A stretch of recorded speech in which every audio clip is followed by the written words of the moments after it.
चेहरे बदल बदल के मुझे मिल रहे हैं लोग, इतना बुरा सलूक मेरी सादगी के साथ। ओ भाई, मियाँ साहब का विजन हमें भी पता है, मियाँ साहब को भी पता है, उनके लोगों को भी पता है, लाने वालों को भी पता है और बड़े अच्छे तरीके से पता है।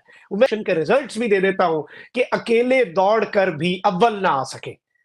ये वो नाअहलों का टोला है, ये वो इनकॉम्पिटेंट लोग हैं, इन्होंने कल्ला दौड़ाया सी, फिर भी अव्वल नहीं आ सके, ये फिनिश लाइन से पहले गिर जाएंगे। एक सोशल मीडिया पे मीम देख रहा था कि वो शहबाज शरीफ साहब का हाथ पकड़ा हुआ, नवाज शरीफ साहब थोड़े घबराए हुए हैं और उसके ऊपर किसी ने लिखा था, जब आप लोगों को तो ये बताएं कि 60 रुपए मेरे दौर में पेट्रोल था, लेकिन आपको ये ना पता हो, आगे बीप में लगा देता हूं कि जिसने 300 किया वो मेरे नाल खलोता जे। तो वो आप किस मुंह से ये बातें कर रहे हैं? आपकी ओडेसिटी, उसके ऊपर हमें उसकी दाद देनी चाहिए।